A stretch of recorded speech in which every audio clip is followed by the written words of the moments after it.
스크립트를 우리가 만든다라고 하면 확장자는 뭐뭐.cs라는 확장자를 갖습니다. 그래서 만약에 헬로 월드 아니면 뭐 테스트 이런 어떤 스크립트를 만들었다라고 하면 확장자는 .cs라는 확장자를 갖는다. 나머지 자바스크립트 같은 경우는 일단 우리가 지금 생략을 할게요. 그래서 실질적으로 어떤 스크립트 에셋을 선택을 하게 되면 인스펙터 창에 기본적인 그 스크립트의 문법을 볼 수가 있어요. 지금 이제 화면에 보여지는 게 hello world.cs라는 스크립트를 하나 만들었을 경우에 그 에셋, 그러니까 우리가 스크립트는 에셋, 그래서 스크립트라는 명령어 C# 스크립트를 만약에 생성하겠다라고 하면 얘는 툴다운 메뉴 에셋으로 들어가야지 된다. 그리고 프로젝트 창 에셋에서 스크립트를 생성을 하시면 되겠죠. 그죠? 우리가 hello world.cs라는 걸 한번 만들어 볼 건데, 근데 이거는 이제 되게 간단하죠. 그죠? 여기 안에 보면 이렇게 이제 스크립트를 정의를 할 거예요. 근데 아까 IDE라는 거 제가 잠깐 설명을 드렸는데, 개발 환경, 즉 에디터예요, 에디터. 그래서 스크립트를 편집할 수 있는 텍스트 편집기다. 그거를 IDE다라고 이해를 하시면 되고, 여기에 보면 아까 PC 맥 사용자 모노디벨롭은 지금은 지원하지 않고 유니티 5.0대 버전, 5.0대 이하 버전에서 모노디벨롭이라는 에디터를 이용을 해서 스크립트를 편집할 수 있다라고 이해를 하시면 됩니다.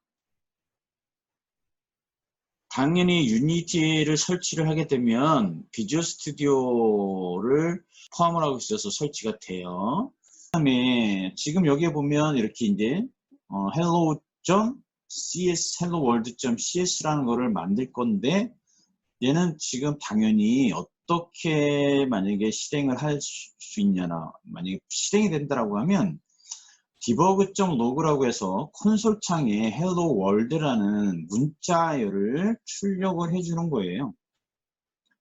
hello world라는 거를 딱 한 번만 콘솔 창에 출력을 해줍니다.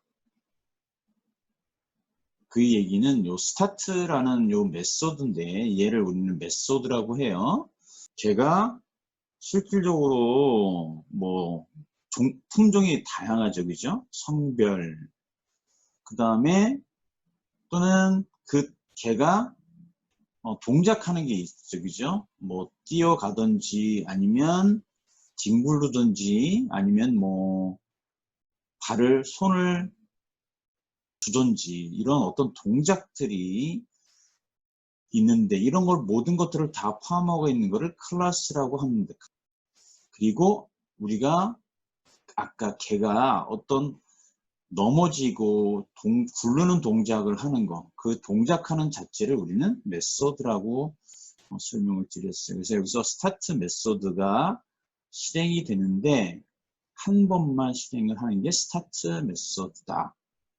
자, 그래서 나머지 여기 보면 밑으로 쭉 내려보면 이제 각 행마다 설명을 진행을 좀 이렇게 하고 있습니다. 그래서 일단 이런 스크립트를 한번 생성을 한다라고 하면 그 다음 페이지에 넘어가 보면 스크립트 생성할 때 프로젝트 창 안에 에셋에서 create라는 오른쪽 마우스 버튼을 눌러서 허브 메뉴가 나오고, 거기에서 create 그리고 C# 스크립트. 근데 자바스크립트가 나왔다라는 건 오래된 버전에서는 이렇게 나온 거예요. 우리가 유니티를 여러분들도 실행을 하시고, 프로젝트 이름은 여러분들이 주고 싶은 아무 이름을 주시고 새로 유니티를 실행을 하시면 됩니다. 저는 그 asset 폴더 안에다가 materials라는 거, preface, scenes, script 막 이런 식으로 만들었어요. 일단 지금 이 폴더는 하나 만들어 놓고 복사해서 이름 바꾸시면 되겠죠, 그죠? 스크립트 폴더 만들어 놓을 거고, 그죠? 만들었어요. 만들고, 자, 스크립트 폴더 선택하고, 마우스 오른쪽 버튼 눌러준 다음에, create C# 스크립트. 그 다음에 여기에다가, 여기 아까 hello world.cs라는 거를 만들었으니까, hello world, world, hello world라고 이름을 줄게요. 그리고 인스펙터 창에 보면 using system.collections, using system.collections generic, 그리고 using unity engine 이렇게 나와 있습니다. 우리는 최신 버전에서는 비주얼 스튜디오를 우리가 에디터 ID로 사용을 한다. 그래서 얘를 헬로 월드를 마우스로 첫 번째 버튼을 더블 클릭해서 비주얼 스튜디오로 엽니다. 자, 비주얼 스튜디오 제가 이제 공유를 했고, 비주얼 스튜디오 안에 보시면 지금 using system.collection, using system.collection.generic, 그리고 using unity engine, 그리고 public class hello world mono behavior 이렇게 나와 있습니다. mono behavior라고 클래스가 mono behavior라는 클래스가 있고, 그 다음에 설명에 보면 이렇게 보일 거예요. 생성한 모든 유니티 스크립트의 기본이 되는 클래스예요.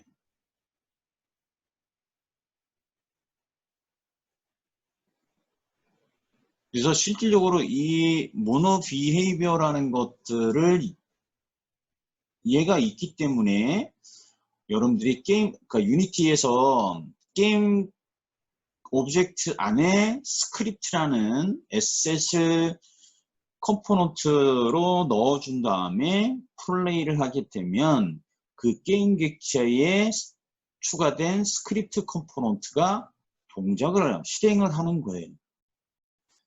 만약에 모노 비헤이비어라는 것들이 자, 걔는 어디에서 지금 같이 쓰여지는 거냐면 조금 아까 우리가 비주얼 스튜디오를 공유했잖아요. 그죠? 비주얼 스튜디오를 열었어요. 비주얼 스튜디오 안에 보면 자, 얘가 using 그 다음에 이 시스템은 여러분들이 갖고 있는 데스크탑 또는 노트북에서 OS에서 사용되어지는 시스템에 접근하게 외부 클래스를 사용하겠다라는 얘기예요. 그 다음에 세 번째 있는 게 유니티 엔진에 있는 거에 클래스를 외부 클래스를 사용하겠다라는 겁니다. 근데 앞에 여기다가 using이라는 요 앞에다가 슬래시 2개를 넣어 보세요. 슬래시 2개. 슬래시 2개를 넣어 보니까 어떤 일이 벌어지냐면 behavior라는 거가 빨간색의 밑줄이 쳐져 있어요. 즉, 모노 behavior라는 이 클래스를 사용할 수가 없다라는 거예요. 인식을 할 수가 없다라는 거예요. 왜? 우리가 요 세 번째 있는 유니티 엔진 클래스에 접근을 해야 되는데 거기를 사용을 선언하지 않았죠. 그죠? 그 슬래시 두 개가 뭐다? 코멘트다. 주석이에요, 주석. 그래서 다시 한번 슬래시 2개를 지워보면 모노 비헤이비어라는 거에 빨간 줄이 사라집니다.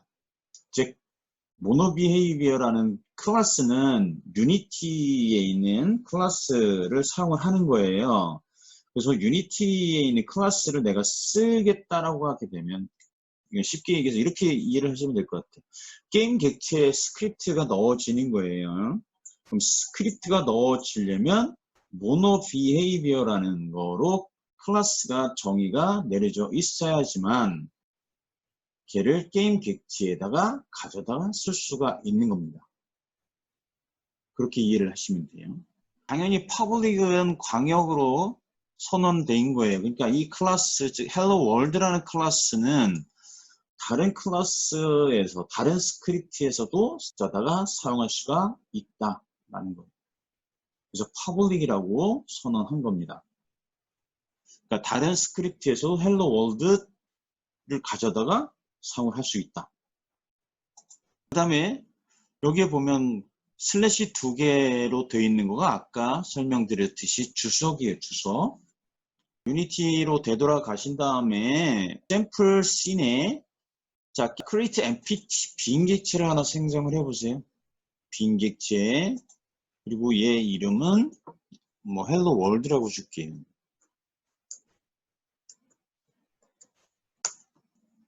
그러면 이 hello world에 조금 아까 만든 hello world라는 스크립트 파일을 추가시켜 줄 수 있다라는 거예요. 그럼 추가하려면 어떻게 할까요? hello world를 마우스로 드래그해서 가져가든지 이렇게 추가되죠?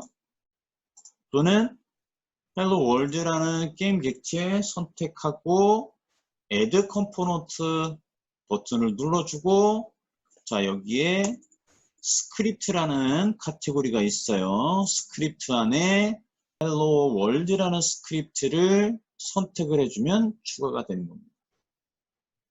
이와 같이 게임 객체에 스크립트를 첨부하고 추가할 수 있는 기능은 모노 비헤이비어 상속을 받아서 이거를 통해서 게임 객체에 스크립트를 컴포넌트로 추가할 수 있다.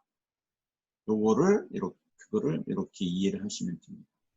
클래스 2개의 메소드가 자동으로 생성이 되어 있다라고 했어요. 아까 스타트 메소드, 그 다음에 두 번째는 업데이트 메소드가 자동으로 생성이 되어 있습니다. 왜냐하면 이 스타트와 업데이트 메소드는 유니티에서 스크립트에서 가장 많이 사용되어지는 메소드예요.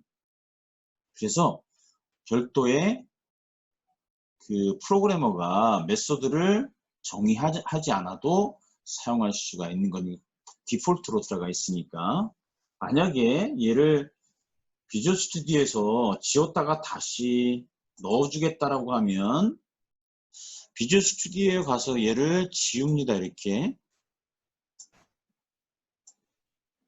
그러면 여기에 메소드가 조금 아까 있었지만 지금 지웠어요. 그죠? 지운 다음에 마우스 오른쪽 버튼을 눌러보면 팝업 메뉴가 하나 나올 거예요. 거기에 유니티 메시지 구현 거기에 보면 스타트 메소드가 가장 많이 사용되어지는 메소드 목록이에요. 스타트 선택하고 확인. 자, 근데 프라이빗이라는 거는 요 안에서만 클래스 안에서만 사용을 하겠다. 근데 그냥 뭐 void start 또는 private start 이렇게 갖다 쓰면 됩니다. 유니티에서 스크립트를 하나 생성을 하게 되면 기본적으로 이 스타트 메소드하고 업데이트 메소드는 기본적으로 자동으로 생성이 되기 때문에 사용을 하시면 됩니다. 스타트 메소드 안에다가 debug.log라는 거를 넣어 줄 거예요. debug.log. 그래서 debug.log라는 거를 이해를 하게 되면 될 것 같고, 그 다음에 스타트 메소드. 자, 스타트 메소드가 어떤 거냐. 이제 플레이를 했을 때 얘는 한 번만 실행이 된다.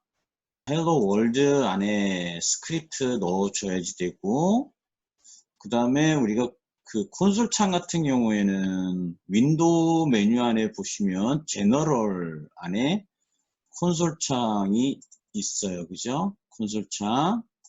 얘를 이렇게 띄워서 놓고 보면, 그리고 플레이 버튼을 눌러야죠. 누르고 보시면, 그 다음에 여기 콘솔 창에 보면 클리어라는 게 있으니까 클리어 버튼을 눌러주면 실질적으로 콘솔 창에 나타난 모든 디버그 메시지가 다 지워져요. 그리고 다시 한번 플레이. 그리고 clear on play라고 한다라는 건 뭐일까? 얘는 버튼에서 플레이를 하게 되면 콘솔 창에 나타난 메시지는 깨끗하게 지우고 플레이 하겠다라는 얘기예요. 근데 우리가 지금 얘는 여러분들이 식별하는 거는 이 시간 가지고 식별을 해야 되겠죠. 시간. 그죠? 그러니까 얘는 clear on play라고 하게 되면 플레이를 하면서 얘를 지웠다가 스타트 메소드 한번 실행을 해서 시작이라고 메시지가 콘솔 창에 나올 거고, 걔는 내가 플레이를 했을 때 시간을 체크를 해보면 그 전에 있던 콘솔 창에 있는 메시지가 지워지고 플레이 했을 때 시간에 시작이라는 스트링 문자가 출력이 되는 것을 확인할 수가 있습니다. 그러니까 아니 클리어 버튼 눌러주면 깨끗하게 지워질 거고, 플레이를 다시 눌러주면 콘솔 창에 시작이라고 해서 메시지가 하나 문자리 출력이 됩니다. 그럼 업데이트 메소드는 뭐냐? 얘는 플레이를 하게 되면 무제한 반복이 됩니다. 즉 게임이 종료될 때까지 디버그 콘솔 창에 메시지가 계속 출력이 된다라는 거예요. 비주얼 스튜디오 다시 가서 업데이트라는 거를 업데이트 메소드에 넣어 보시면 정확하게 스타트와 업데이트 메소드가 어떤 차이가 있는지를 확인할 수 있어요. 자, 업데이트 메소드 안에다가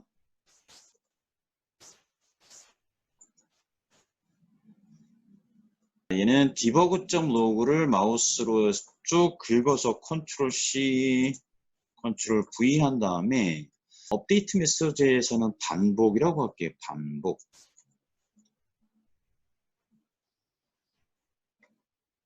저장하시고 유니티로 다시 되돌아가서 플레이를 버튼을 누릅니다. 누르게 되면 내가 게임을 중지하거나 포즈하거나 그 다음에 스텝해야지만 업데이트 메소드가 중지가 되는 거예요. 플레이를 해서 게임이 종료되지 않을 때까지는 얘는 무제한으로 프레임이 반복되어지는 겁니다.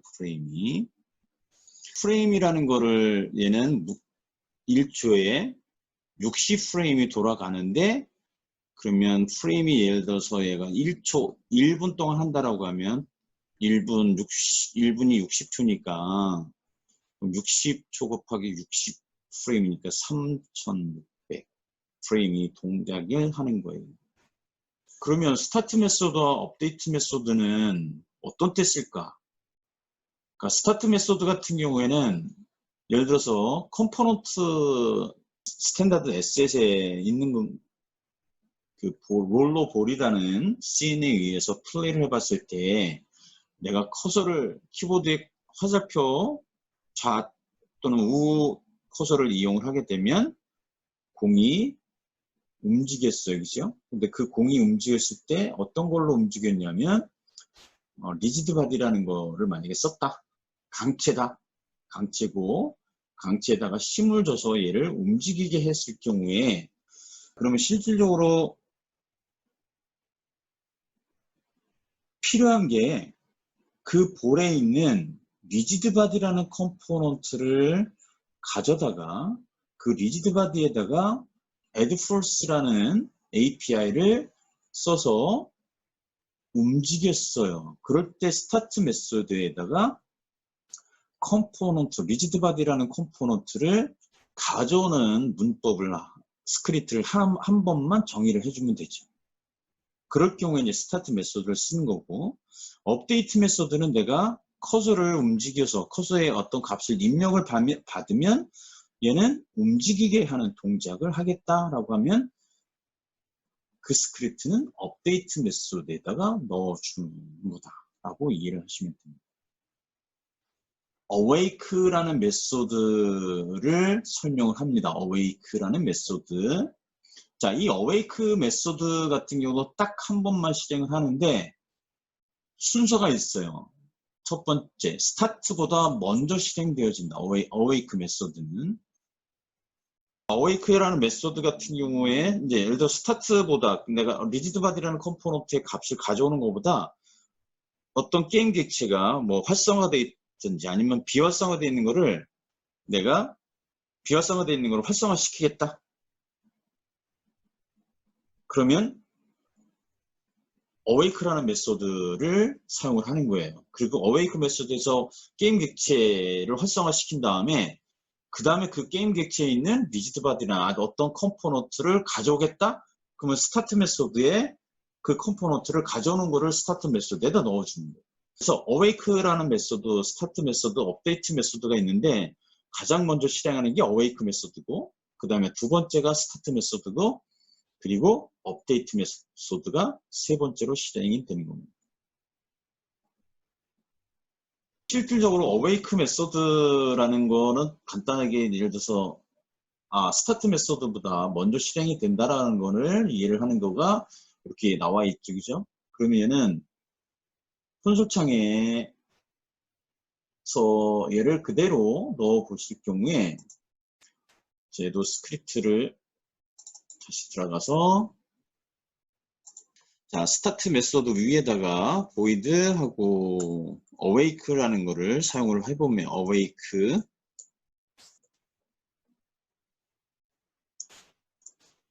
그 다음에 얘도 똑같이 그냥 debug.log라는 거를 그대로 가져다 써볼 거예요. 그러면 순서가 메소드 실행되어지는 순서가 awake가 start보다 더 먼저 시작되는 메소드인 것을 확인할 수가 있습니다.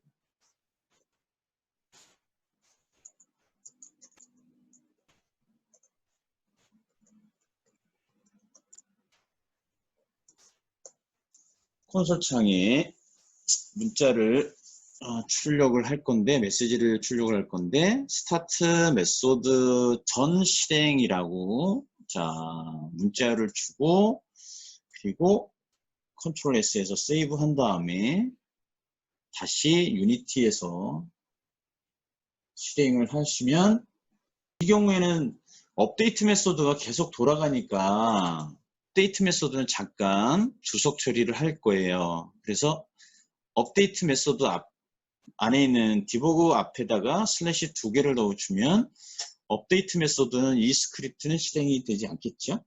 어웨이크 메소드하고 스타트 메소드에서 어떤 게 먼저 실행이 되는지 자, 그 내용에 대한 부분들을 확인하는 게 지금 가장 큰 목적이기 때문에 그래서 컨트롤 S 누르시고 다시 한번 유니티에서 클리어 시키시고 콘솔 창을 다 클리어 시킨 다음에 플레이를 했을 때 콘솔 창에 두 개가 나타나겠죠, 그죠? 스타트 메소드 전 실행 그리고 시작. 어웨이크 메소드 같은 경우는 스타트 메소드보다 먼저 실행이 되어지는 메소드다. 그래서 아까 설명을 드렸듯이 어떤 게임 객체가 비활성화되어 있는데 얘를 활성화시키고 그 다음에 그 게임 객체, 활성화된 게임 객체에서 어떤 컴포넌트를 가져오겠다? 뭐 그럴 경우에는 awake 메소드에서는 활성화시키고 그 다음에 스타트 메소드에서는 컴포넌트를 가져오고 뭐 이런 식으로 정의를 해서 사용을 하시면 됩니다. 그래서 얘는 실질적으로 awake 메소드나 또는 뭐 스타트 메소드 얘를 어떤 식으로 정의할지는 프로그램에 대한 것들을 쭉 진행하다 보면 그거는 이제 그때 이제 자연스럽게 내가 awake 메소드에서 얘를 뭐 스크립트로 정의해서 쓰면 되겠구나라고 판단되어지니까 지금 시점에서는 awake 메소드도 있고 스타트 메소드도 있는데 awake 메소드는 스타트 메소드보다 먼저 실행을 하는 메소드다. 그렇게 이해를 하시고 그 다음에 스타트 메소드 같은 경우는 어떤 값을 프로그램 스크립트를 처음 실행할 때 설정할 때 그러니까 인스펙터의 어떤 프로퍼티의 값을 설정할 때, 그럴 때 스타트 메소드에다가 넣어주면 된다 라고 이해를 하시면 됩니다. 전체 블록 처리할 수 있는 코드 주석 처리에는 시작 부분에 슬래시하고 별표, 그리고 끝내는 부분에 별표하고 슬래시 넣어주면 된다라고 되어 있는데, 예를 들어서 아까 우리가 비주얼 스튜디오에서 업데이트 메소드는 지금 내가 바로 쓰지 않을 거야 그러면 첫 번째 시작하는 코드 블록 시작 전에 슬래시하고 별표, 그리고 끝나는 부분에 별표하고 슬래시를 넣어주면 얘는 전체 코드 블록 주석 처리다 라는 거예요. 이렇게 쓰시면 됩니다. 그리고 얘를 아까 주석 처리 슬래시 2개 지워버리면 전체 업데이트 메소드라는 그 블록 전체가 주석 처리가 된 거기 때문에 똑같은 결과가 나오겠죠. 그죠? 그래서 저장하신 다음에 플레이를 해보면 업데이트 메소드는 실행이 안 되고 스타트와 어웨이크 메소드만 실행이 되는 것을 확인할 수가 있어요. 어떤 게임 객체를 우리가 이동을 할 때 먼저 기본적으로 생각을 하셔야 될 게 어떤 거냐면 유니티 에디터로 다시 들어가 볼게요. 유니티 에디터 안에서 보면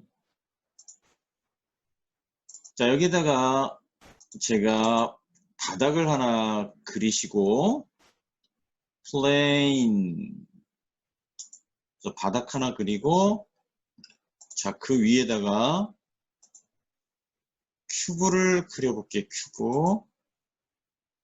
큐브는 바닥에서 거의 일치되게끔 이동을 시킵니다. Y축으로 이동을 시키면 되겠죠. 결국은 얘는 0.5 정도 Y값을 주시면 돼요.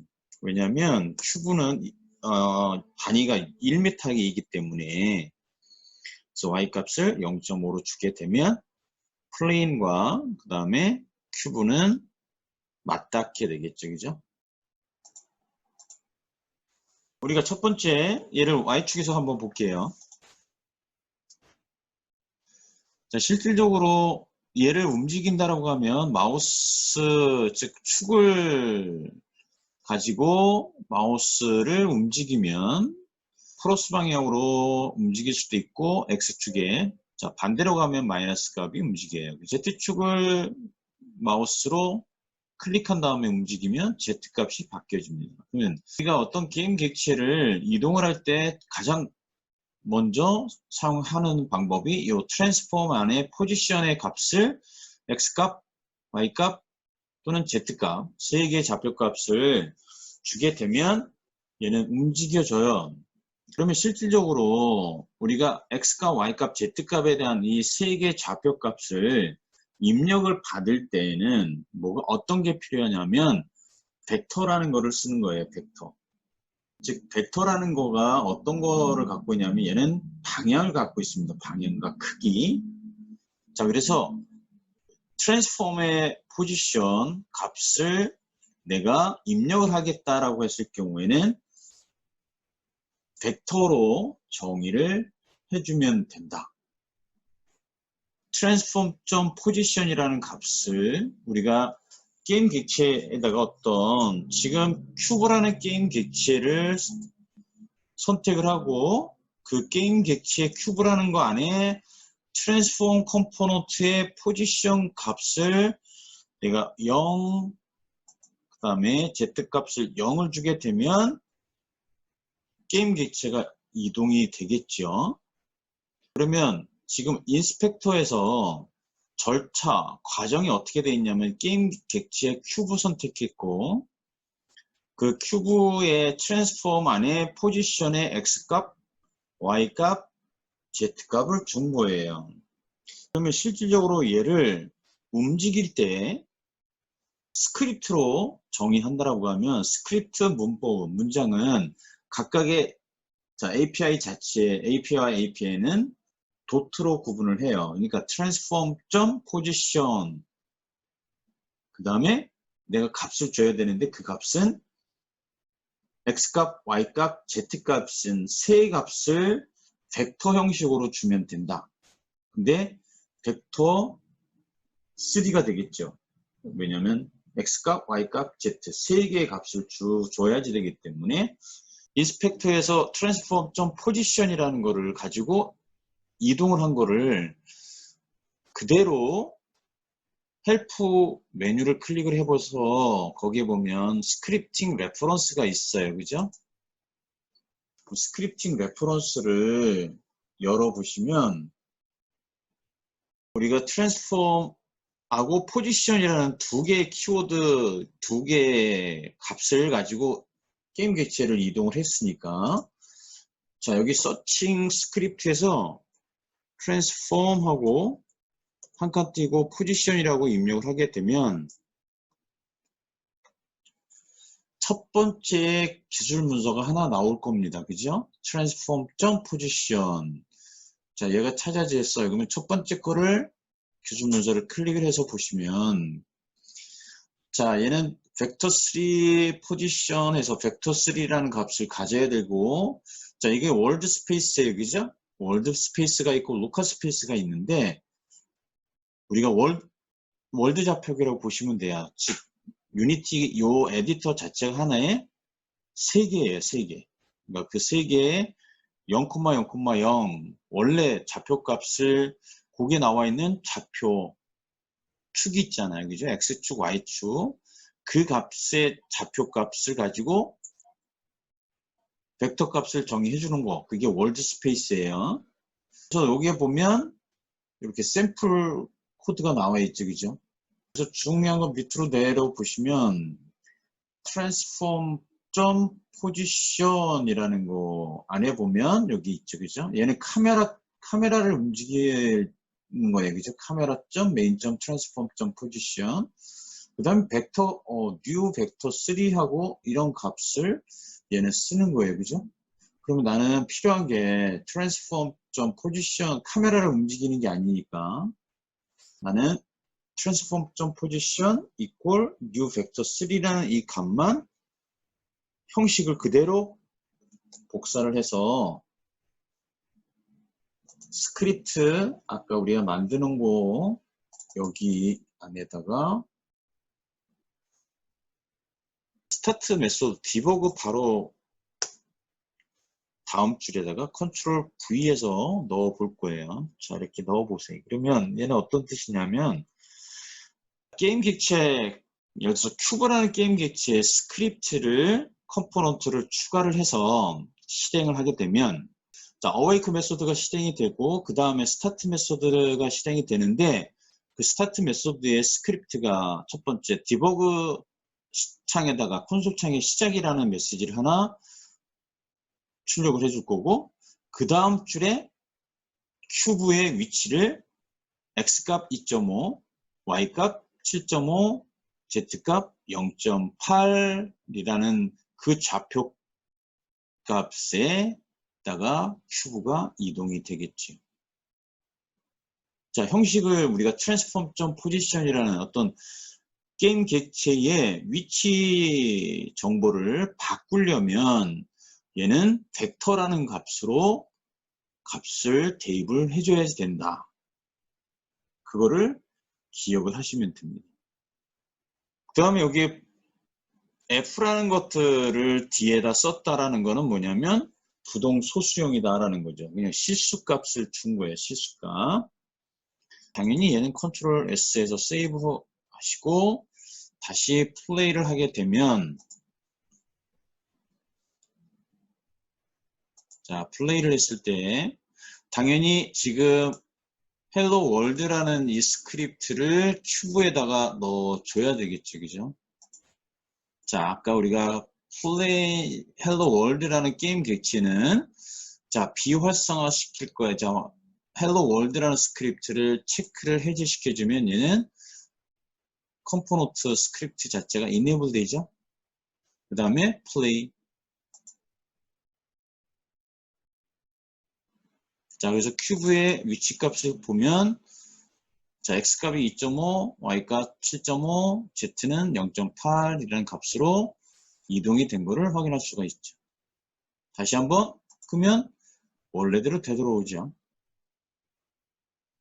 즉, 자, 게임 시작하면 스타트 메소드가 실행이 돼서 큐브의 위치값이 바뀌어질 거고, 그 다음에 게임을 종료를 하게 되면 포지션의 값은 큐브의 원래 값으로 되돌아오는 거죠. 자, 그래서 트랜스폼이라는 거는 첫 번째 위치에 대한 것들을 바꿔줄 수도 있고, 그 다음에 두 번째는 얘는 회전이죠, 회전. 그 다음에 세 번째 거는 크기값이죠, 크기값. 자, 그러면 실질적으로 아까 얘하고 똑같겠죠, 그죠? 내가 얘를 로테이트 시키겠다. 회전 시켜볼래요, 회전. 그럼 어떡할까? 아까 얘도 똑같이 아까 스크립트에서 자, 헬프 보시면 검색을 할 때 자, 얘는 트랜스폼 로테이션이에요, 로테이션, 그죠?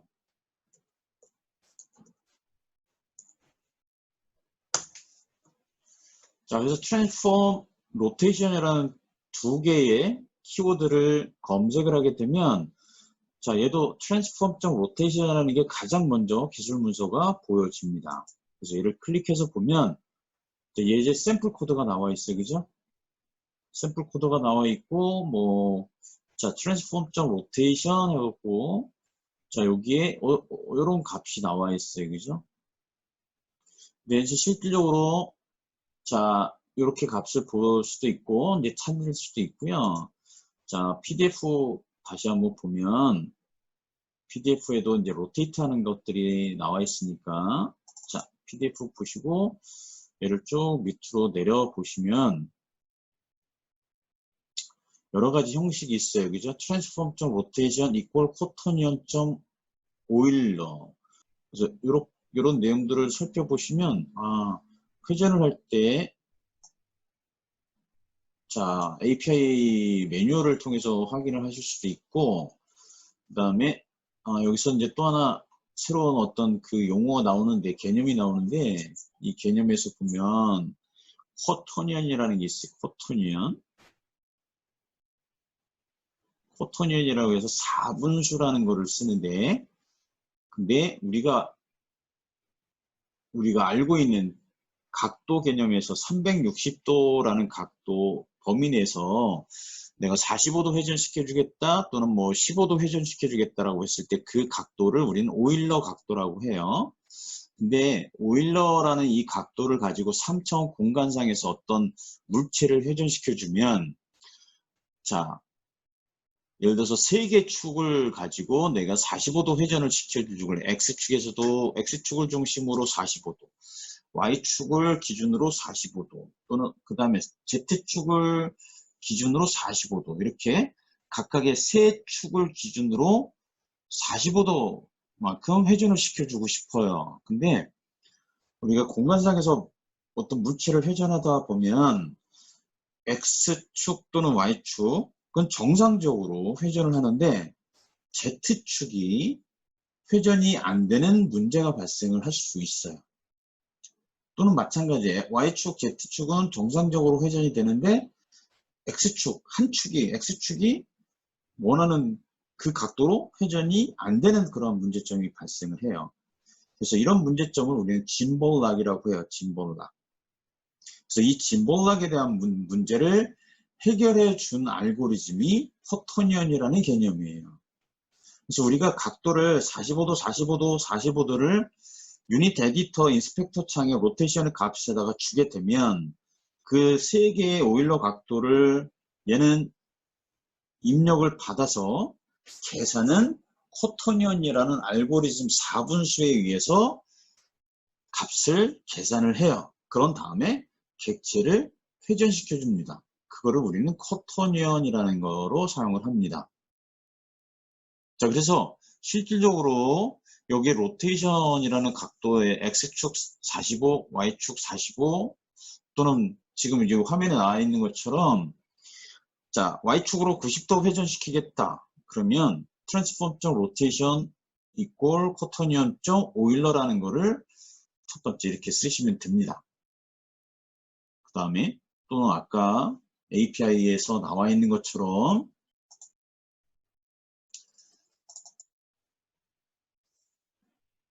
그래서 transform 그 다음에 rotate transform.rotation 있고 transform.rotate가 있어요. 그래서 transform.rotate라는 것도 이렇게 찾아보시면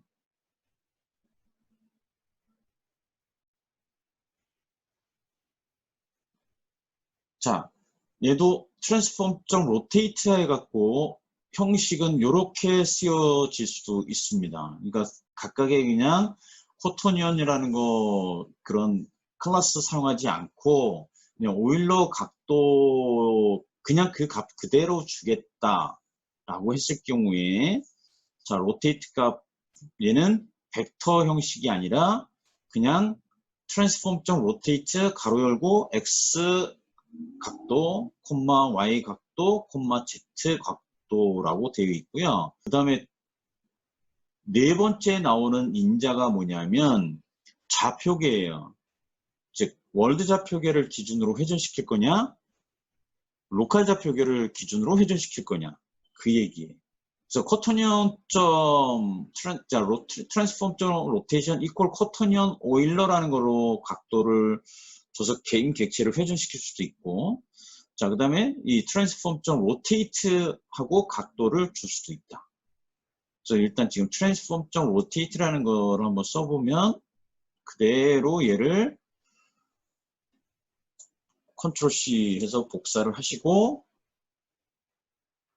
비주얼 스튜디오로 가서 transform.position 바로 밑줄에다가 컨트롤 V에서 복사를 하시면 되는데 여기서 X 앵글이라는 변수를 지금 쓰지 않았잖아요. 그죠? 그래서 얘는 그냥 0도 0F라고 주면 되고 Y 앵글은 그냥 45F라고 줄게요. 45도 회전시키겠다. 그 다음에 Z값 0도 DS space.self라는 로컬 좌표기 안 쓰겠다. 지금 회전을 시키지 않았는 그대로 큐브가 있기 때문에 얘는 space.self나 그러니까 로컬 좌표기나 월드 좌표기는 동일해요. 그래서 얘는 그냥 안 써도 됩니다. 저장을 해서 보시면 그리고 플레이를 해봐야 되겠죠. 플레이를 했을 때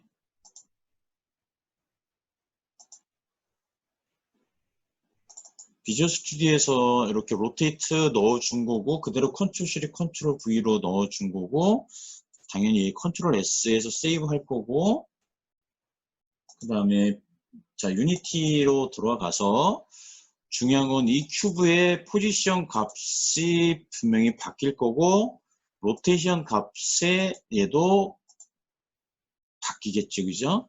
그래서 플레이를 해봐서 보면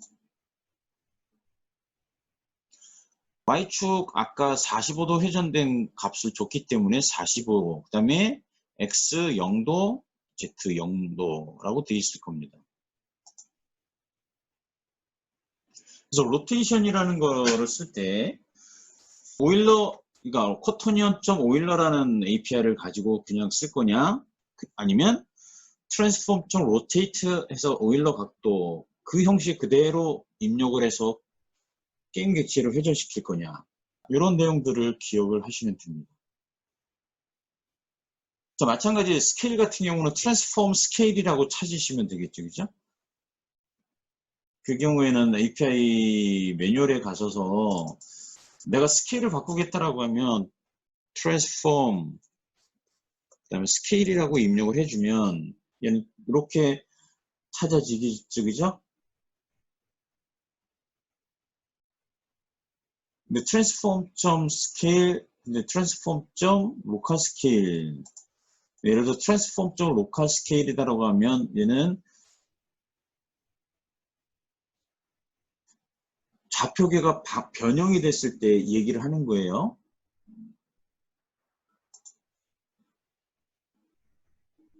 실질적으로 트랜스폼이라는 거 API를 열어보시면 트랜스폼 안에 보면 이렇게 프로퍼티즈들이 나와요. 프로퍼티즈가.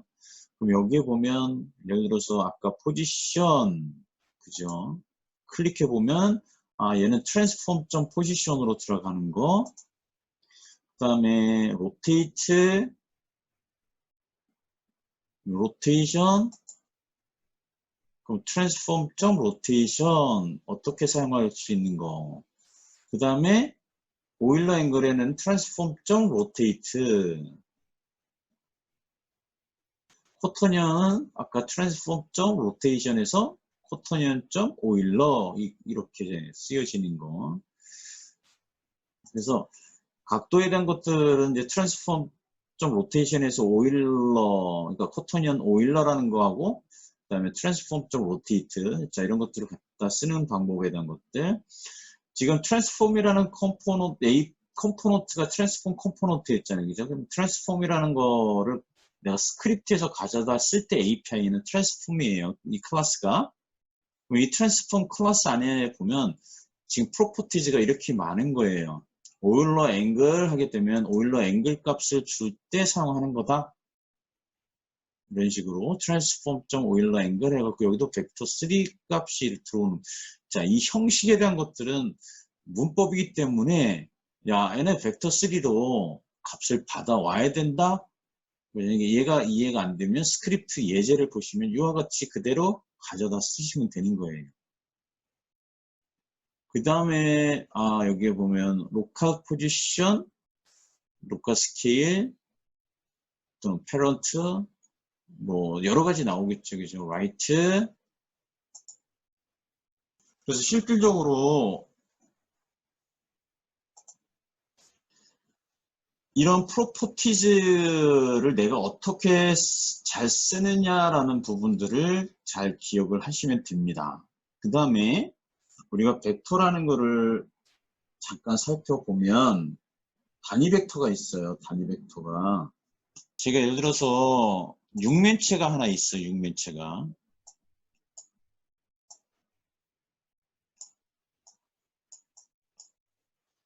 얘 크기가 1m짜리 육면체라고 보는 거예요. 육면 1m. 자, 당연히 얘는 이렇게 좌표축이 있겠죠, 그죠? 얘는 x축, x. 예를 들어서 얘가 y일 거고, 그 다음에 z. 그러면 실질적으로 요 꼭지점은 0, 0, 0이 되겠죠. 그 다음에 이 점은 자 x가 1이겠죠. 1, 0, 0. 요 점은 당연히 1, 0, 1이 되는 거죠. 그 다음에 요 y축의 이 점은 x 0이고 y 1이고 z 0일 거예요. 그 다음에 이 점은 분명히 0, 0, 1이 되는 거예요. 각각의 요 보면 예를 들어서 이 반대 방향 같은 경우에는 얘는 마이너스 1, 0, 0이 되겠죠. 그럼 이 지금 0, 0, 1이 forward가 돼요. forward. 이게 즉 방향을 벡터 3.forward 하다. forward라는 이 값은 0, 0, 1이라는 방향을 가져요. 그러면은 이 1, 0, 0은 얘는 right예요. right. 그 다음에 이 0, 1, 0은 얘를 up이라고 해요. up. 그러면 벡터 3.up 하게 되면 벡터 값이 0, 1, 0이 되는 거예요. 그러면 up의 반대는 down이죠. down. 그 다음에 right의 반대는 left가 되겠죠. 그 다음에 forward의 반대는 back이 되겠죠. 그래서 얘를 우리는 단위 벡터라고 합니다. 단위 벡터. 그러면 실질적으로 나중에 어떤 물체를 회전을 이동을 할 때는 내가 Z축 방향, Z축의 플러스 방향으로 계속 움직이겠다라고 하면 벡터 값은 0,0,1을 준 다음에 그 Z값만 계속 바꿔주면 어떻게 될까요? 그 Z축 플러스 방향으로 게임 객체는 이동이 되는 겁니다. 근데 얘는 내가 서 있는데 앞으로 계속 이동하고 싶어요. 그럼 어떻게 될까요? 상대 좌표, 마지막 좌표점에서부터 계속 이동을 하겠다라고 할 경우에 걔를 우리가 transform.translate라는 것을 씁니다. 계속 마지막 점에서부터 계속 어떤 방향으로 계속 이동을 하고 싶어요. 그럴 때 우리는 transform.translate라는 개념을 쓰는데 이 개념은 어떤 거냐면 이런 거하고 같은 거죠. 그죠? 유니티로 되돌아가서 보면 자, 내가 예를 들어서 이 Z축을 마우스로 쭉 잡아당기는 거 이게 지금 translate가 되는 거예요. 즉 마지막 점 내가 한번 이동한 다음에 이 점을 기준으로 다시 한번 이동. 그러니까 이게 로컬 좌표 현재 그 게임 객체가 위치하고 있는 그 점에서부터 Z축 방향으로 계속 이동을 시키는 거. 자, 이런 것들을 내가 구현을 하겠다. 그러면 API에서 translate라는 것을 쓰는 겁니다. 그래서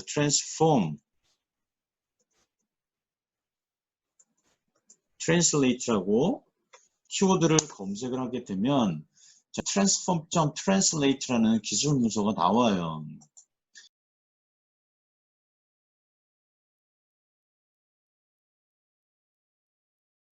업데이트 메소드에다가 넣어준다. 얘를 복사하면 되겠죠? 아까 주성문 처리한 거, 블럭 주성문 처리한 거를 지우게 되면 얘는 transform 유니티 업데이트라는 메소드가 반복적으로 실행할 거예요. 그죠? 자, 디버그 창은 끌 거고, 자, 스타트 메소드에도, 자, 얘를 주석 처리로 한다. 그러면 슬래시 별표, 그 다음에 별표 슬래시 하게 되면 스타트 메소드는 실행이 안 되겠죠. 그죠? 자, 업데이트 메소드 안에 있는 마지막 점에서부터 Z축 방향으로 타임.델타 델타 타임이라는 거는 초단위예요. 초.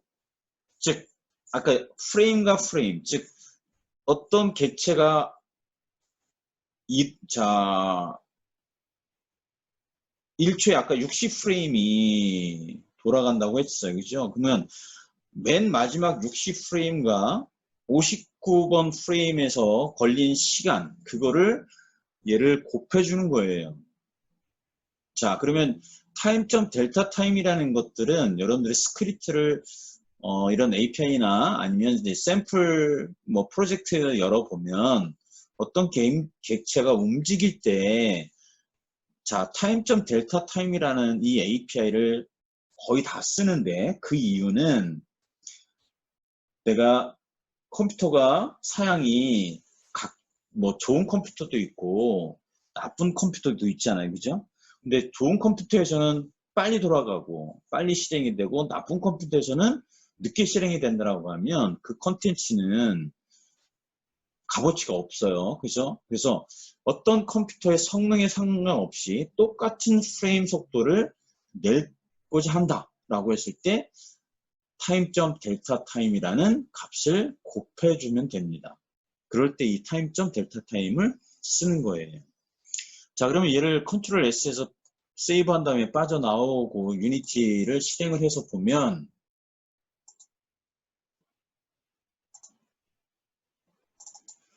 이렇게 세이브했고 유니티에 가서 플레이를 하게 되면 얘는 Z축 값이 계속해서 바뀌면서 이동을 할 거예요. 그죠?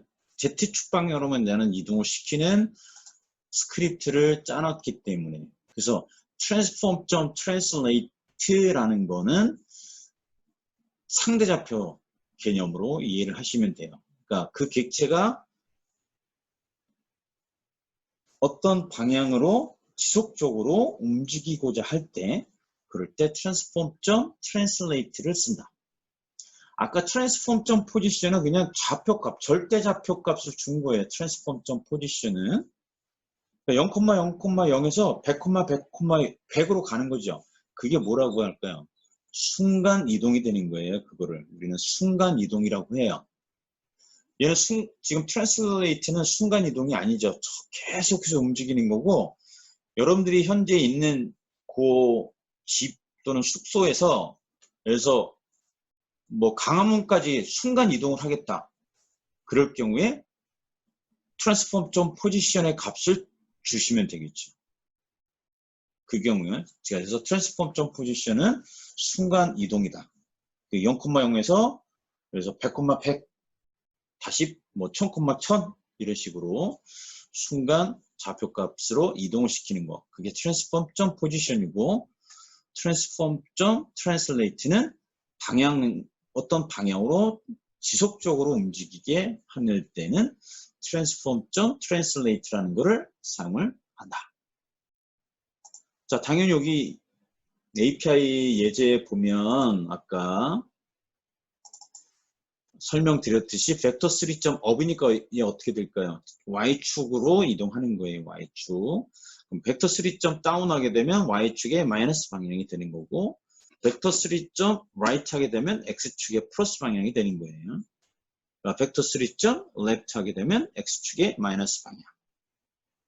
자, 그러면 실질적으로 벡터 3.forward 반대는 벡터 3.back이 되겠죠.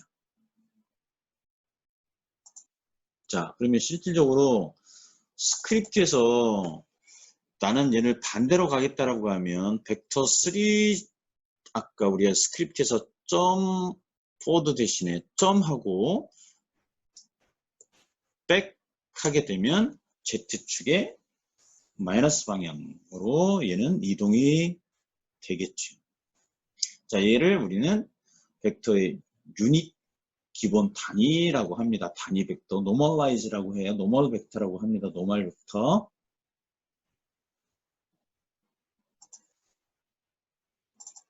자, 그래서 백으로 바꿔서 플레이를 하게 되면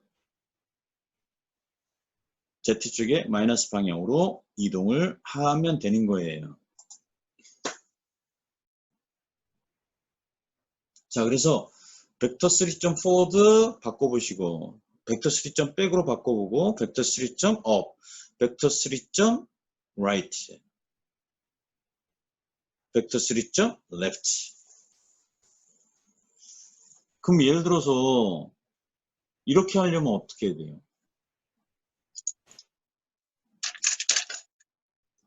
자,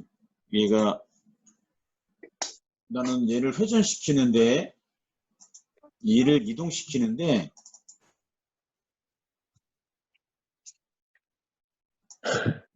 자, 이 육면체가 예를 들어서 이쪽 방향으로 이렇게 이동을 시키고 싶어요. 예를 들어서 얘가 예를 들어서 45도 방향으로 이동을 시키려면 얘는 어떻게 하면 될까요?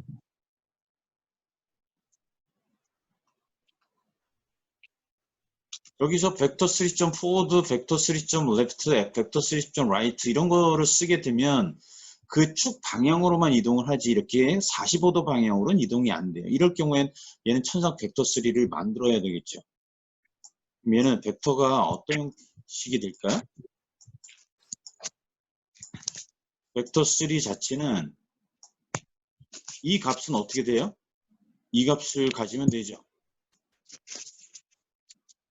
그래서 자, 그러면 X축과 Z축의 45도 방향으로 간다 그러면 얘는 방향은 1,0,1이 되면 되겠죠. 또는 0.1,0,0.1이 돼도 되는 거죠. 그럼 얘는 new 벡터로 해서 이 값을 가지고 있어야지 돼요. 그죠? 그럼 1,0,1이나 0.1,0,0,1 하게 되면 얘는 45도 방향으로 움직이게 되는 거죠.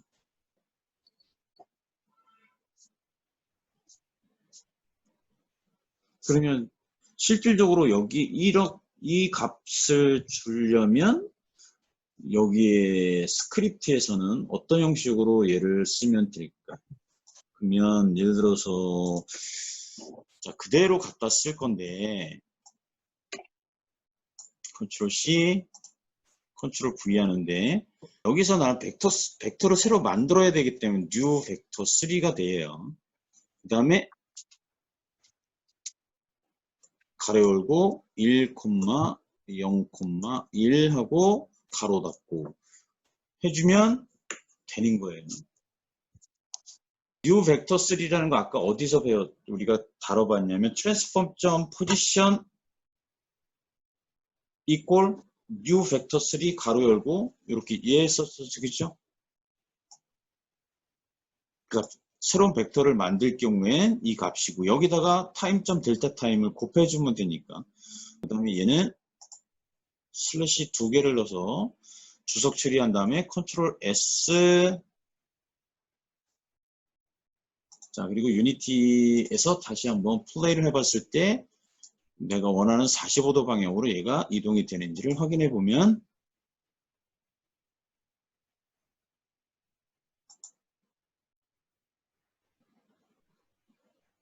X값과 Z값으로 값을 받으면서 이동을 하는 것을 확인할 수 있습니다.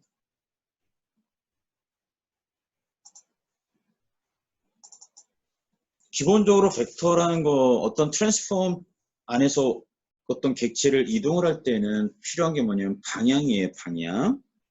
근데 이제 아까 벡터라는 거를 정의한다라고 하면 얘는 방향을 주는 거고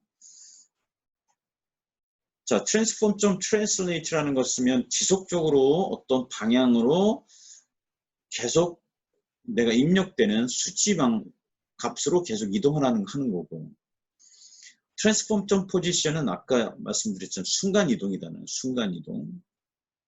자, 그리고 어떤 좌표값을 줄 때 얘는 벡터라는 것으로 만들어 줘야지 된다.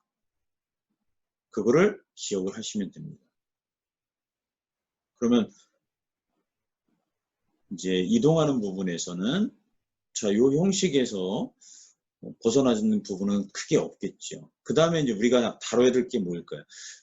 나는 1,0,1이 아니라 내가 입력한 값, 내가 뭐 X축 방향으로 또는 Y축 방향으로 입력하면 그 값을 입력받아서 값을 주고 싶어. 그러면 얘가 상수가 이 정수값이 주는 게 아니라 얘를 변수 처리로 해주면 되는 거죠. 변수. 그래서 걔를 입력을 받아서 입력된 값에 변수를 넣어준 다음에 이동시켜주면 되는 거죠. 그럴 때 이제 필요한 게 변수가 처리로 해줘야 되는 변수로 지금은 상수로 우리가 값을 준 거니까. 그래서 실질적으로 많이 연습을 해야 될 건 뭐냐면 뭐 API 이거를 많이 외우는 거는 이제 이 일을 계속 하다 보면 이제 머릿속에 기억이 되죠. 그죠? 근데 이제 그렇지 않은 상태에서는 유니티 에디터에서 동작하는 거를 반드시 많이 연습을 해야 돼요. 그죠? 그러니까 게임 객체에서 트랜스폼의 값을 바꿔봤을 때 얘가 어떻게 움직이는지 그 다음에 걔를 그대로 키워드를 자 트랜스폼 포지션, 트랜스폼하고 로테이션, 트랜스폼하고 스케일 또는 메시 렌더러의 머티리얼, 뭐 콜라이더의 트리거, 콜라이더의 머티리얼. 자, 이런 식으로 키워드를 스크립트에서 검색을 해보면 그거에 관련돼서 나온다. 그래서 얘도 마찬가지예요. 이 API 자체에서 콜라이더라고 검색을 하면 콜라이더에 관련된 API들이 쭉 나오는 거예요. 이런 식으로 검색을 해서 필요한 기술 문서를 열어보고 그 기술 문서에서 내가 필요한 것만 복사해서 가져다 쓰면 되는 거예요. 근데 중요한 거는 내가 어떤 거를 구현하고 싶은지, 구현해야 될 게 뭔지를 정확하게 내가 알고 있어야지만 걔를 찾겠죠. 그냥 아무것도 없이 API를 찾는 거는 무의미한 거예요. 그죠? 그러니까 내가 스케일을 바꾸겠다 그러면 트랜스폼 스케일. 리지드 바디에서 속도를 주겠다 그러면 리지드 바디 벨로시티. 리지드 바디 드래그. 리지드 바디에다가 힘을 주겠다 그러면 리지드 바디 포스. 이런 키워드를